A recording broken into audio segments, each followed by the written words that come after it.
Comportamentos inadequados nas refeições. O que a gente faz quando a criança tem verdadeira aversão aos alimentos, né? E aí elas adotam comportamentos de fuga mesmo, né? De empurrar, de chorar. E hoje eu vou entregar tudo nessa aula. Vamos começar, tá ok? Primeiro, a gente precisa entender quem é a criança que tem esses comportamentos, né? A gente precisa entender quem são essas crianças. Então, aqui, primeiro, é aquela que apresenta desconforto físico, aquela que realmente tem aversão a texturas, que nasceu aí com um sistema sensorial desorganizado, tá, gente? Ela não é uma criança mimada, ela não é uma criança fresca, como dizem, né? Ela sente desconforto físico. E muitas vezes ela, por não saber externalizar isso em palavras, ela externaliza em um comportamento inadequado. Quem é? Ela também é aquela ansiosa e com comportamento de fuga, tá?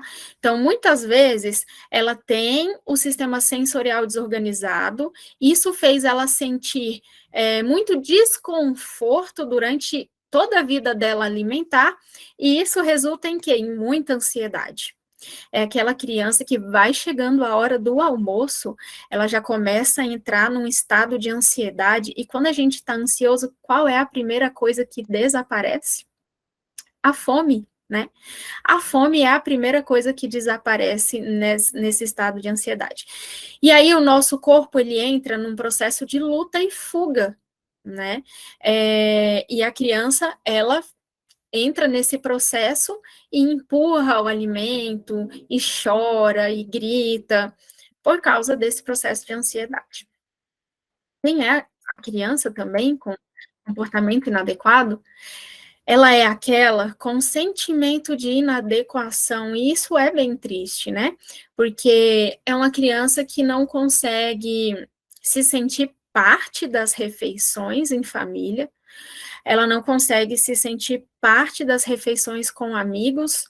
A criança, ela vai chegando numa certa idade em que ela é convidada para aniversários, é convidada para a casa dos amigos, fazer trabalho de escola, e lá é servido lanche. Comer é muito social, né? Vocês já pararam para pensar que comer é muito social? E uma criança que tem uma seletividade extrema, ela não consegue socializar direito, né? Então, ela está constantemente com aquele sentimento de inadequação, e aí comentários desagradáveis só aumenta esse sentimento de inadequação. É muito importante que você saiba defender o teu filho com unhas e dentes, né? De comentários desagradáveis de familiares que a gente sabe que não fazem por mal, mas causam um grande mal na criança, né? A criança, ela não precisa ouvir o óbvio, né? Ela sofre por isso. E também pode ser uma criança sedenta por atenção, tá, gente? Já aconteceu, eu tenho uma prática em consultório que acontece com certa frequência, de crianças, por exemplo, com pais que trabalham muito, né? E aí essa criança percebe, porque a criança é um serzinho muito esperto, ela percebe que não comer é uma forma muito eficiente de chamar a atenção dos pais, né?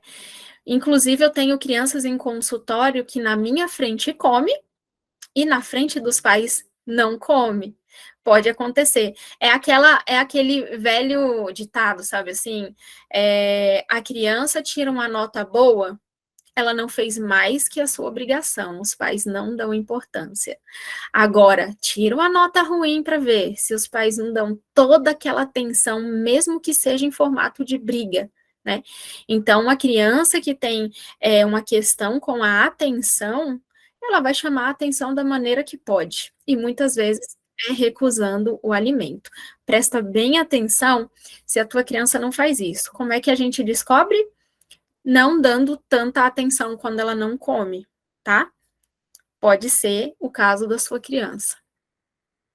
O fato é que todo comportamento inadequado, ele esconde uma causa. Vamos derrubar esse mito de que criança que não come é criança mimada.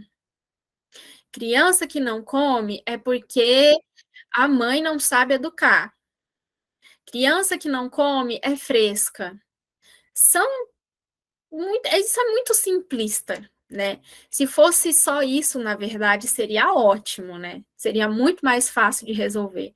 Mas a gente sabe que não é simples assim. Todo comportamento inadequado em relação à alimentação tem uma causa. E aí, quais são as possíveis causas? Primeiro, a gente precisa falar aqui que para a criança comer, ela precisa ter três confortos.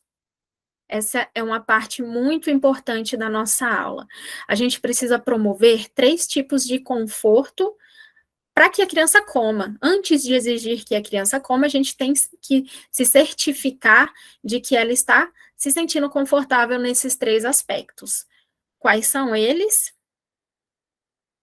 Conforto sensorial, conforto psicológico e conforto gastrointestinal, né? Que são as três coisinhas que, se estiverem desreguladas, vai afetar a alimentação do teu filho, tá? Hoje nós vamos destrinchar o conforto psicológico, que é o que faz a criança ter comportamentos inadequados na mesa, tá? O conforto sensorial e o gastrointestinal dariam aulas enormes, que nós teremos no curso posteriormente, eu vou explicar no final dessa aula, tá bom? Vamos falar do conforto psicológico? Para promover o conforto psicológico do teu filho, primeiro você precisa entender que cada um tem o papel aí na alimentação da criança, tá? Então, a mãe ou o cuidador, qual é o papel deles? Escolher o que será servido, né? Prezar aí pela qualidade da alimentação e os horários das refeições. Esse é o teu papel enquanto cuidador, enquanto mãe, enquanto pai. E qual é o papel da criança? Sim, a criança tem o papel dela, tá? Ela não é passiva aí na alimentação, não. A criança, ela escolhe o que ela quer comer dentre as opções que são servidas, isso é muito importante, tá?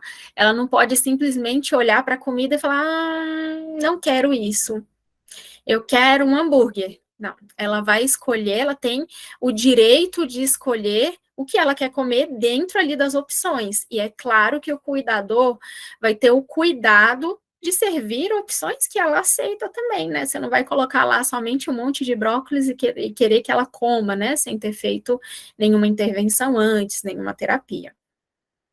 E também ela escolhe a quantidade que ela quer comer. Muitos pais, né, muitas mães, superestimam a quantidade que uma criança deve comer, né? Então, por exemplo, uma criança de 5 anos, ela come em média ali 6 colheres de sopa é o suficiente, né? Para ela estar bem nutrida. Ela não precisa raspar o prato. A gente precisa entender que a quantidade que a criança come é responsabilidade dela, salvo alguns casos que a gente que daria outra aula, mas são casos mais raros, tá, gente? Respeitar os sinais de fome e saciedade brasileiro, ele tem um defeito. A gente aprendeu ali com as nossas avós, com as nossas mães, que viveram em um contexto de escassez extrema, de que é terminantemente proibido o desperdício, né? Mas hoje nós vivemos em outro contexto. Hoje a gente tem que tomar cuidado porque é tudo excessivo, né? As prateleiras dos mercados estão cheias de produtos industrializados até baratos, né?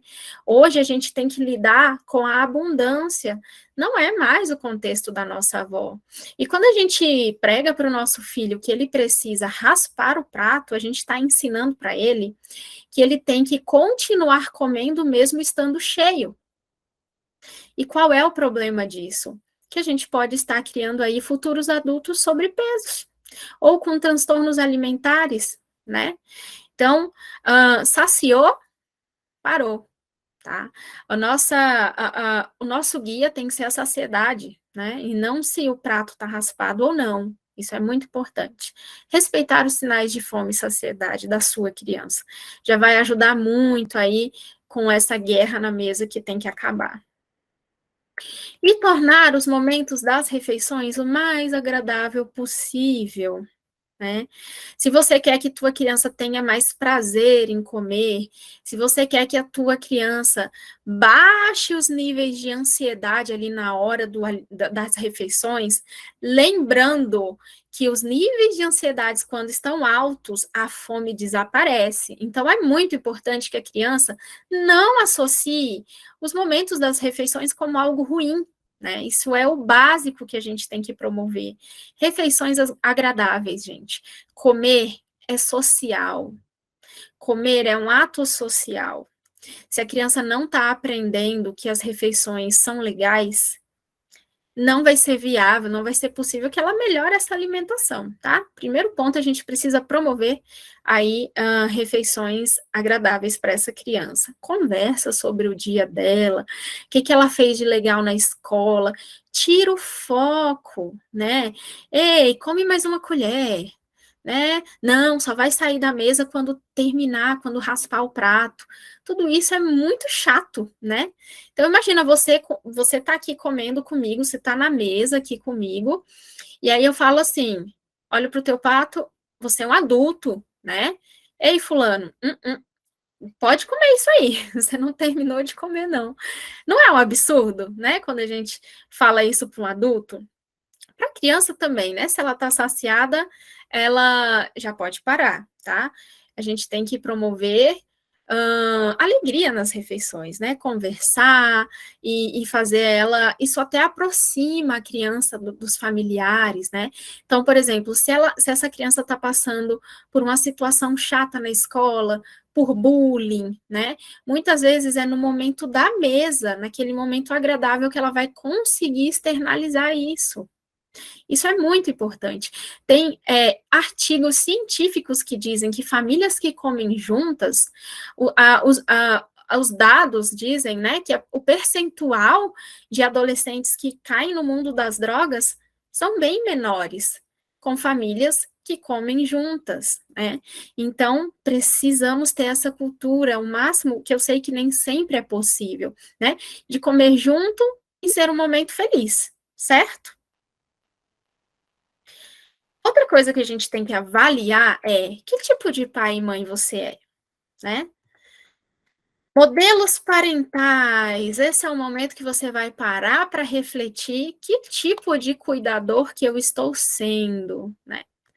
Então vamos lá, nós temos o pai controlador, e quando eu falo pai, entende-se pai ou mãe, tá, pessoal? Quem é o pai controlador? É aquele rígido a qualquer mudança nas refeições. Então, a criança está lá num churrasco em família. Essa criança encheu a barriga de petisco. Ela encheu a barriga de pedacinhos de carne, de vinagrete, de pão, de alho. Mas aí chega meio-dia, o pai não aceita que essa criança não almoce. Ele é extremamente rígido, né? Esse é um modelo parental do pai controlador, por exemplo. E aí, aquilo que eu acabei de dizer, ele quer controlar até mesmo a quantidade que a criança precisa comer ou quer comer. Ele é aquele tipo de pai que fala, vai ficar sentado aí até você terminar, tá? Esse é o pai controlador. Temos o pai ou mãe negligentes, sabe? É aquele que já desistiu da alimentação do filho, é aquele que está cansado, e ele dá tudo que a criança quer comer, sabe aquele que já desistiu? Ai, meu filho não come nada, toda vez eu faço uma refeição bem gostosa, bem diversificada, a criança só quer o arroz. Ai, sério, ó, come arroz. Se quiser comer arroz o dia inteiro, come. Se quiser comer biscoito o dia inteiro, come. Eu tô cansado, desanimado, eu já não sei o que fazer. E acaba se tornando um pai negligente. E aí nós temos também o pai indulgente. Quem é o pai indulgente? É aquele que se desdobra para a criança aceitar comer alguma coisa, né? Ele atende todas as exigências, opa, quase não sai, da criança, e ele não respeita nem os próprios limites de cansaço, né? Então, por exemplo, a mãe cozinhou lá toda a refeição do jantar. Ela já está cansada, porque cozinhar demanda, né, gente? Cozinhar demanda uma energia. Quem cozinha sabe. Aí a criança olha para aquela refeição e fala assim: não, eu quero pão. Eu não quero isso aí, não, quero pão. Aí o pai ou a mãe vai lá na padaria, compra pão, volta com pão. A criança olha para o pão e fala: não era esse pão que eu queria. Era um outro pão, aquele assim, assim, assado. Aí ele vai lá comprar o outro pão, na esperança da criança comer, né? Então, ele parece um verdadeiro restaurante à la carte, assim, sabe? E ele faz de tudo para que a criança coma. Na verdade, a criança está fazendo isso porque ela não quer comer, né? Ela é um comportamento totalmente de fuga. Nesse momento, o pai vai ter que ser um pouquinho mais enérgico, né? Pai barra mãe, ó, tem isso aqui para você comer. Você escolhe o que você quiser dentro disso aqui que a gente cozinhou e a quantidade que você quiser, tá? Tem aqui arroz, tem aqui feijão, tem a carninha, é isso aqui. Né? A gente precisa também respeitar os nossos limites e as crianças precisam também respeitar e dar valor em todo o nosso trabalho, tá? Isso não quer dizer que ela tem que comer tudo, mas que ela precisa se ater ao que foi ali oferecido, tá, gente? E nós temos aí o modelo que seria o ideal, né? É o pai responsivo. Quem é esse pai? Ele entende que cada um tem o seu papel, né? Ele entende que ele tem um papel na alimentação da criança e a criança tem o papel dela, ela precisa se responsabilizar um pouquinho, né? Tudo bem, é uma criança que às vezes não entende e que não pode tomar decisões importantes, mas ela precisa sim ter a sua responsabilidade aí na alimentação. Ele sabe dar opções fechadas, né? Diferente lá do pai indulgente, ele vai falar assim: filho, tu quer comer, tem essas duas opções aqui, ó, tem maçã e pera, qual que você quer? Ele não fala assim: o que você quer comer, amorzinho? Você quer comer a batata frita lá do Outback, que fica sei lá quantos quilômetros daqui? Papai vai lá buscar para você. Não, ele não é esse tipo de pai. Ele dá opções para a criança, né? Ele deixa a criança entender que tem algum poder sobre a alimentação, e ela realmente tem que ter algum poder sobre a alimentação, mas ao mesmo tempo ele fecha as opções, né? Então ele fala: ó, tem isso aqui e isso aqui, qual você quer? Então ele se preocupou com a qualidade desse alimento e ao mesmo tempo deu o poder de escolha para a criança, né? Esse é o pai responsivo. Ele tem rotinas, a gente sabe que rotina é importante para a criança, para a alimentação da criança e para tudo envolvendo a rotina da criança, né? Mas ele também sabe ser flexível quando precisa. Então, voltando lá o exemplo do churrasco, poxa vida, a criança encheu a barriga de petisco, ela precisa mesmo almoçar meio-dia, né? Será que ela não pode aí almoçar um pouquinho mais tarde? É, não tem fome, gente, né? A gente precisa ser flexível em alguns momentos, sabe? Então, assim, a criança no geral tá comendo razoável, ela ficou doente. Até nós, adultos, quando a gente fica doente, a gente não quer comer assim, né? E o pai rígido, ele não entende isso, mas o pai responsível, o responsivo, ele entende, né? Que vai ter situações que a fome da criança vai estar mais baixa, é normal, desde que isso não seja, né, recorrente, né? Normal, adoeceu, não está comendo tão bem, vamos lá. Vamos oferecer mais o que é da preferência da criança. A criança gosta de laranja, opa, vamos comer uma laranjinha aqui no café, né? E a criança gosta de franguinho ao molho.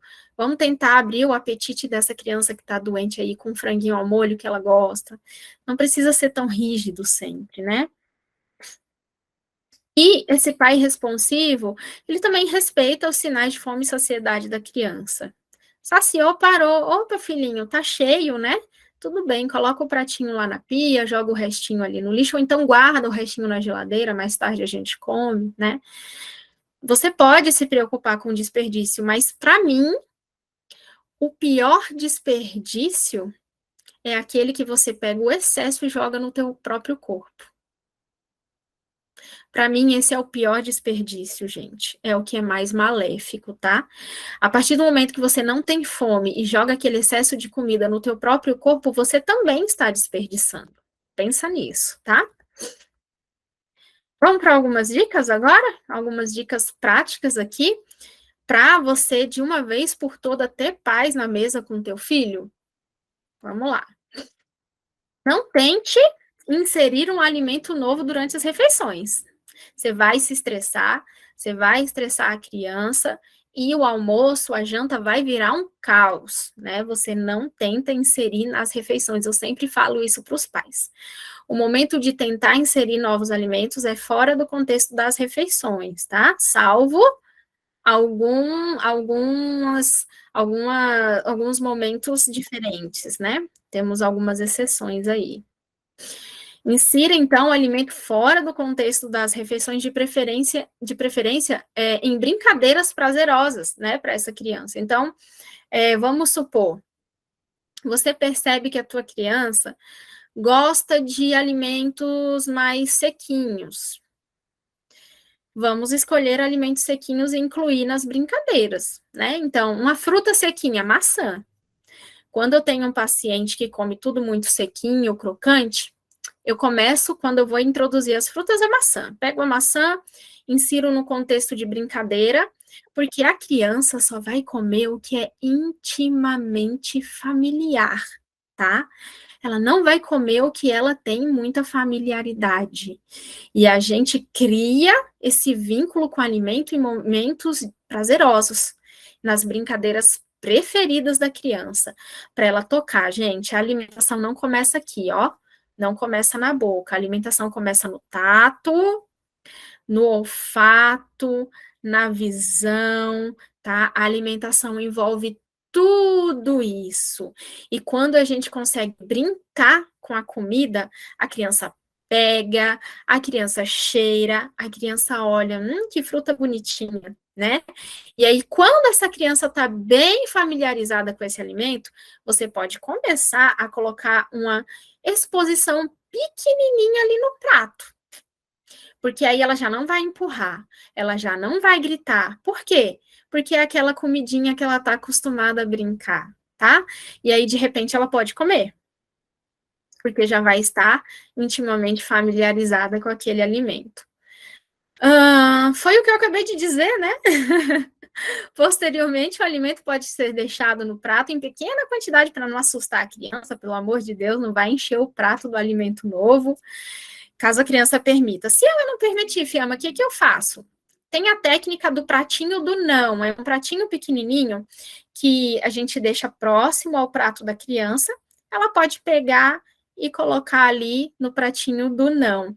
Só o fato dela pegar para colocar, ela já entra em contato com aquilo, né? Isso já vai acostumando o tatozinho dela com aquela textura. Então, pode ser feito o pratinho do não, se a criança não permitir aquele alimento ali no cantinho, tá?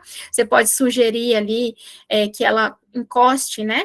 Vamos experimentar. Essa palavra experimentar, as crianças já têm muito medo dela, né?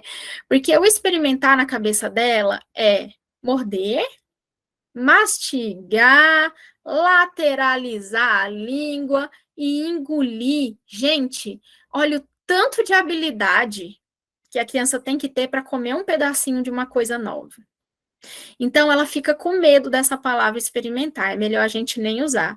A gente fala assim, encosta na língua. Consegue encostar na pontinha da língua? Vamos tentar? Você pega, coloca aqui, não força, coloca aqui pertinho da boca dela, vamos colocar na língua, né? Ou então, lambe o dedinho, pegou o alimento ali, vamos lamber o dedinho, né? Tudo isso vai facilitar depois a terapia alimentar, tá bom? Baixar o nível de ansiedade, a criança aprende a lidar com novos alimentos, o que antes ela empurrava, gritava, chorava, ela já não vai fazer mais, tá? É muito importante todo esse processo. Vai facilitar com que o terapeuta trabalhe os alimentos, tá?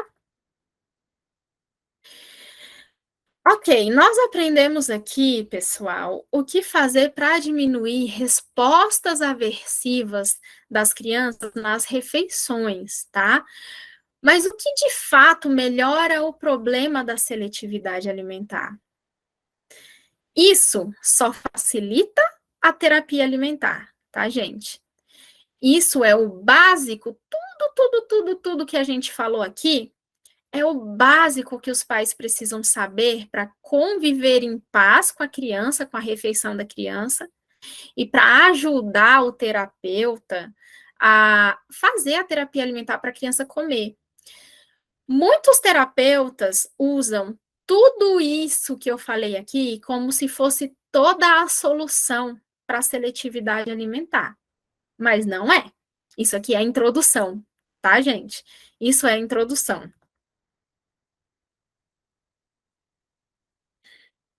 Como tratar, então, Fiamma, a seletividade de maneira efetiva? Quais são os passos? Vamos lá.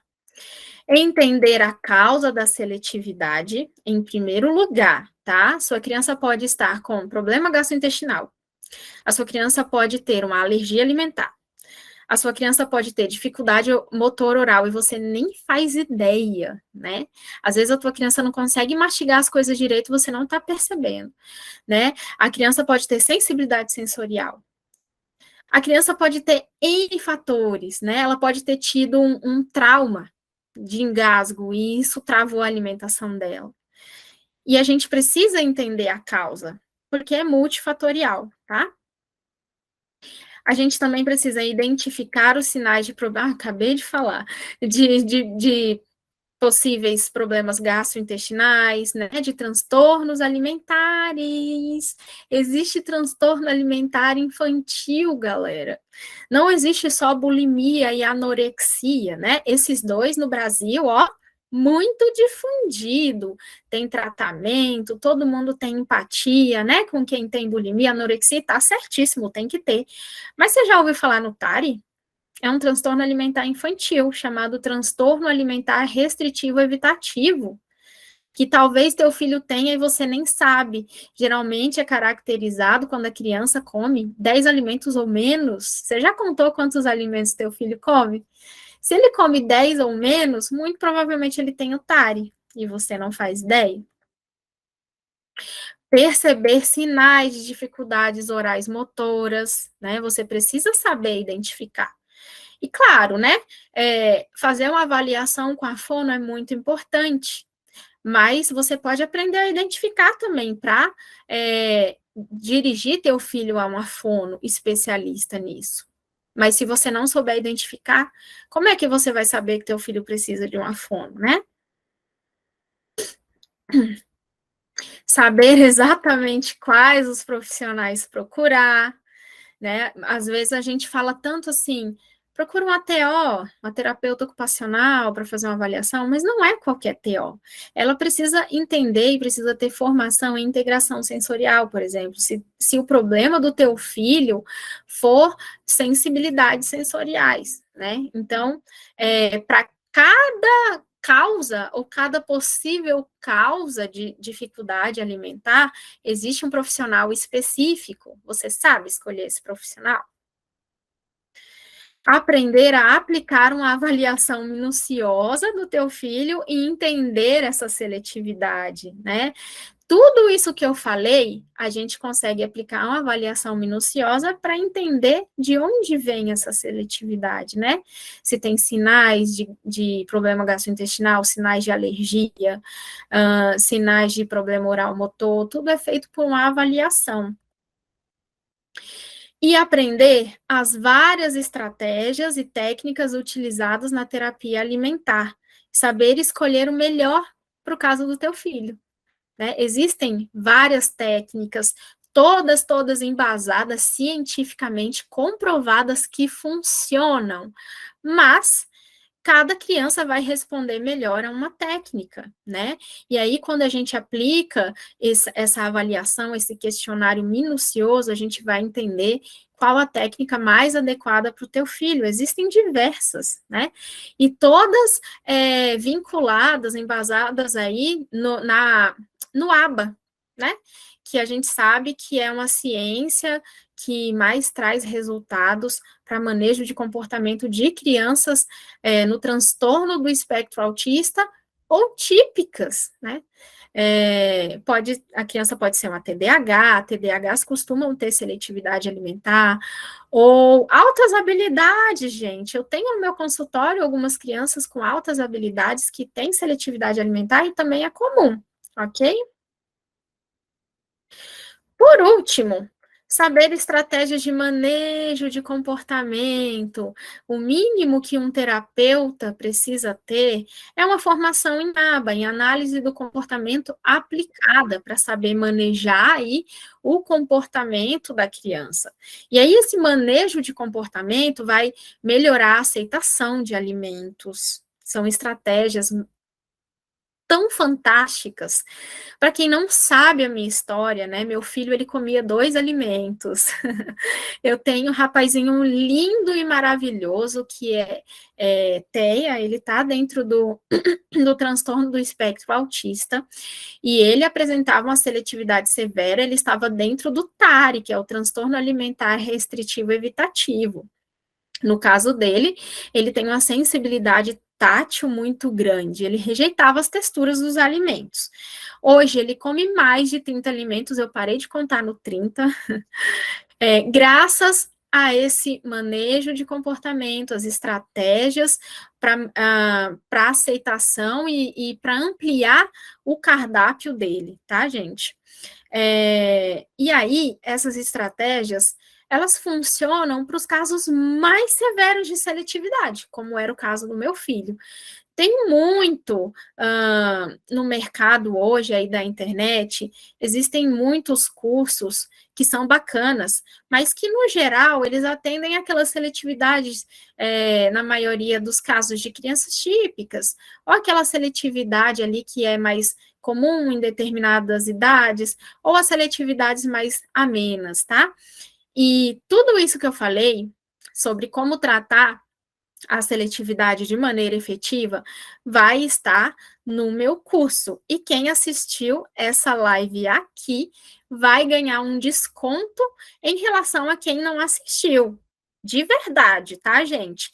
Então, se você quer adquirir meu curso, que vai estar aqui, para quem assistiu, pelo valor de 347, tem link para você parcelar em N vezes.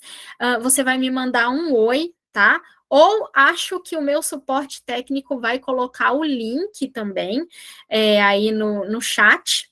Mas quem não conseguir pelo link do chat, pode me mandar um oi no WhatsApp.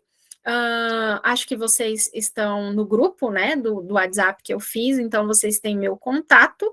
Quem não tiver meu contato é 81832038, só me manda um oi. Não precisa falar mais nada que eu já vou entender que é porque você quer adquirir o curso. Te mando o link para pagamento e a primeira aula do curso já vai ser semana que vem, dia 14, cai na terça-feira, tá?